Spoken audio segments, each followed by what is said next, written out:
Oi, turma do livro Curas Espirituais à Luz da Doutrina Espírita, Maria Fátima Ramos, Rafael Papa, Sérgio Scherce Júnior e Dr. Ludwig, na Revista Espírita, capítulo 14, Dissertações Espíritas, o Magnetismo e o Espiritismo Comparados.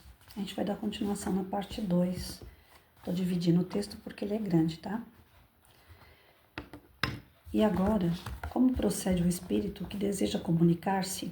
Envolve o médium com o seu fluido, possui-o em certa medida, sem jamais dele fazer uma coisa, um instrumento puramente passivo. Objetar-me-eis, talvez, que nos casos de obsessão de possessão, o aniquilamento do livre-arbítrio parece ser completo. Haveria muito a dizer sobre essa questão, porque a ação aniquiladora se faz mais sobre as forças vitais materiais do que o espírito, que pode achar-se paralisado, dominado e impotente para resistir, mas cujo pensamento jamais é aniquilado, como foi possível constatar em muitas ocasiões. Mesmo no caso da obsessão, encontro uma confirmação, uma prova em apoio à minha teoria, lembrando que a obsessão se exerce também de encarnado a encarnado, e que temos visto magnetizadores aproveitando o domínio que exerciam para levar seus sonâmbulos a cometerem ações censuráveis. Aqui, como sempre, a exceção confirma a regra. Embora geralmente o sensitivo mediúnico esteja desperto, em certos casos que se tornam cada vez mais frequentes, o sonambulismo espontâneo se declara no médium, e este fala por si mesmo ou por sugestão, absolutamente como o sonâmbulo magnético se conduz nas mesmas circunstâncias. Enfim, como procedeis relativamente aos espíritos obsessores ou simplesmente inferiores que desejais moralizar?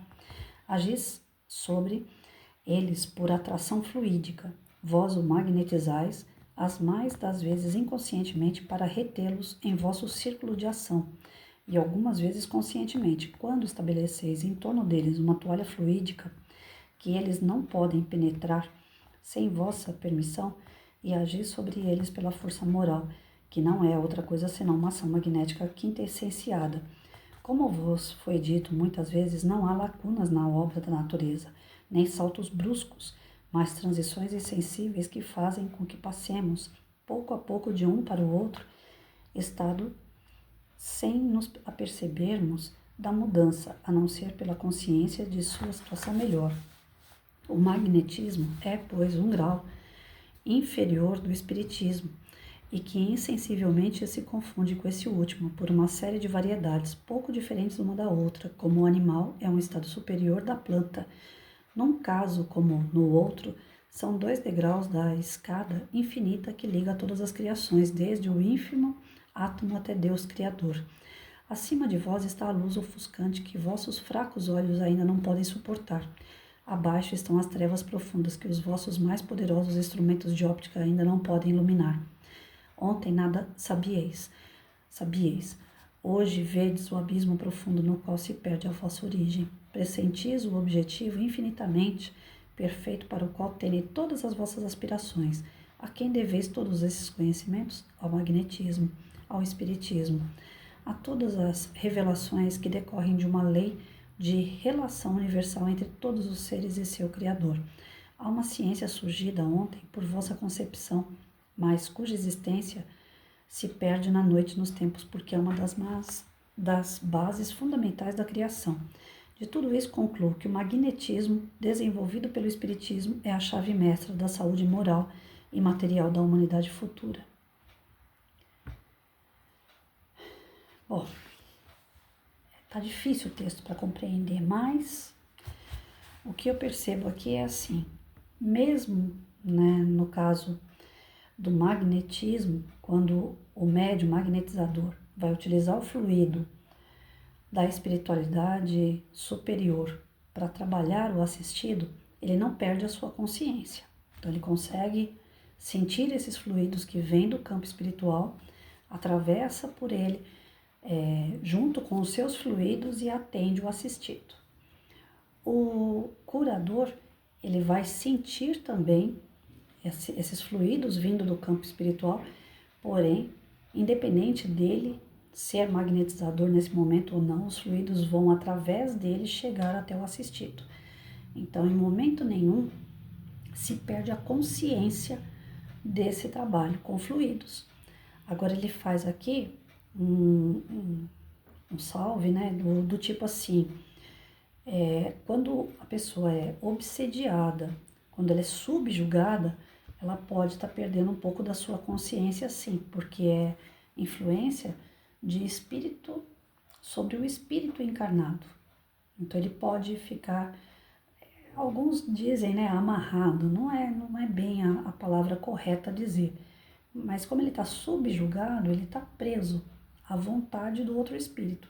E ele levanta aqui que existe isso de encarnado para encarnado também. Vamos lá, eu acredito que seja naquele sentido assim, não tem aqueles relacionamentos abusivos que uma pessoa acaba dominando todas as atitudes, as escolhas do outro, né? Geralmente esses relacionamentos abusivos estão ligados em relacionamento desequilibrado entre homens e mulheres, né? Uma união desequilibrada, onde o homem fala para a mulher, olha, eu não quero que você ande de calça, eu não quero que você ande de saia curta, eu não quero que você fale com a vizinha, eu não quero que você fale com seus parentes, a não ser que esteja perto de mim. Não tem esses relacionamentos assim, onde a pessoa fica totalmente na dependência do que o outro pensa e quer dela. Aí é o que ela faz. Então eu creio que no campo espiritual não é muito diferente. Um espírito pode, através desse conhecimento de fluidos que ele tem, também exercer esse tipo de dominação ao espírito que está, tanto no campo espiritual como também o encarnado. É daí que se dá a subjugação, a obsessão, né? A gente vê pessoas na rua, por exemplo, né? Uma pessoa que está subjugada, ele tem aquela necessidade de cometer um ato de violência. Esses dias eu estava assistindo uma reportagem falando sobre aquele maníaco do parque, por exemplo.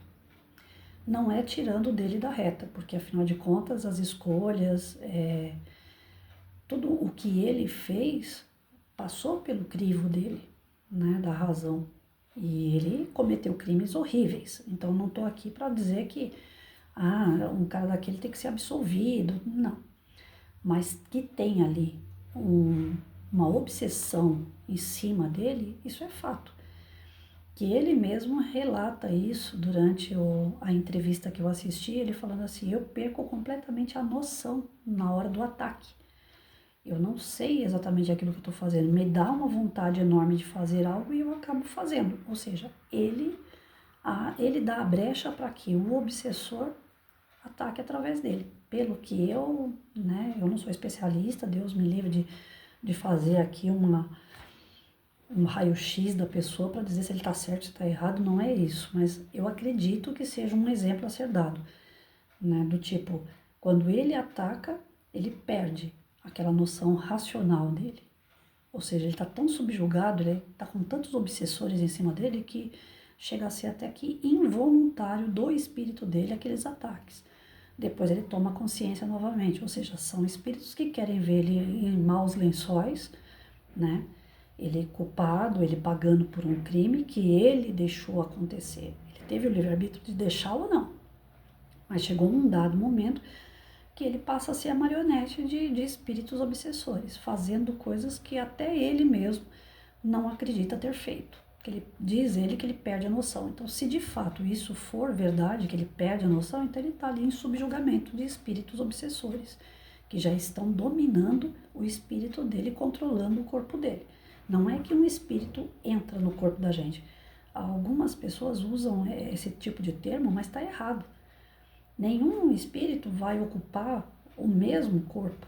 É impossível, pela lei, na própria ciência é dito isso.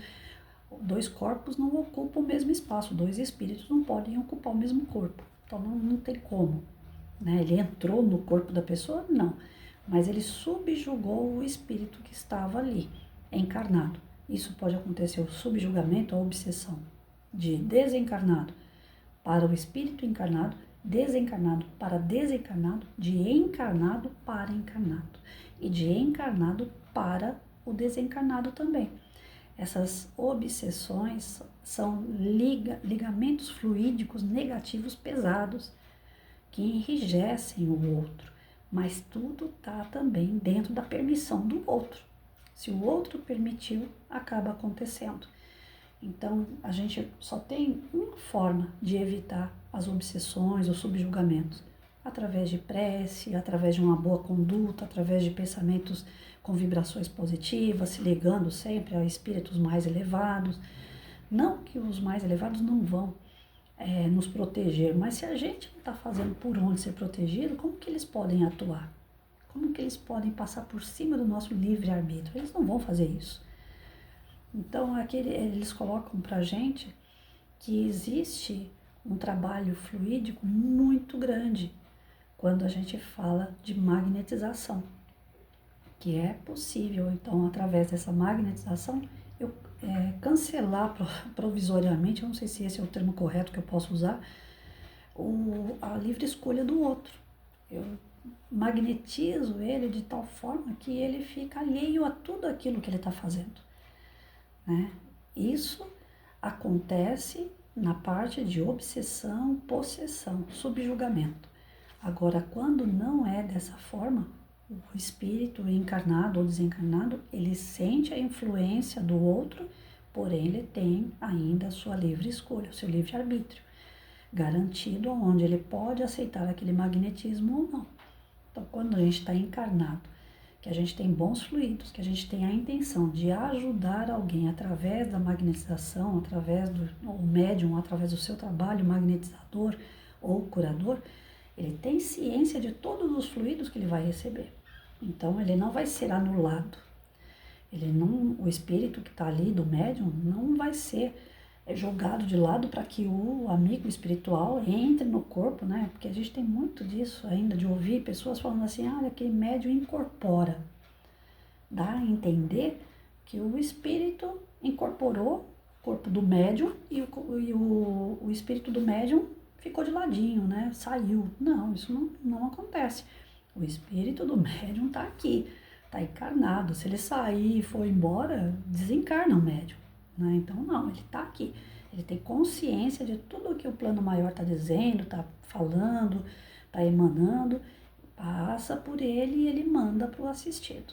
É assim que funciona, né? Então, a ideia de incorporar, a gente tem que tomar muito cuidado com ela, porque essa palavra dá a entender que o espírito incorporou o corpo do médium. Poxa, então, e o espírito do médium, para onde foi? Não, ele está ali. Ele está recebendo todos aqueles fluidos e está emanando aqueles fluidos junto com o dele. Ou, às vezes, não é junto com o dele, como é o caso do curador. O curador pode não mandar fluido junto. Independente dos fluidos do curador, a espiritualidade vai passar pelo canal do corpo dele e vai enviar para o assistido. Creio que seja isso, né? O que eu consegui entender.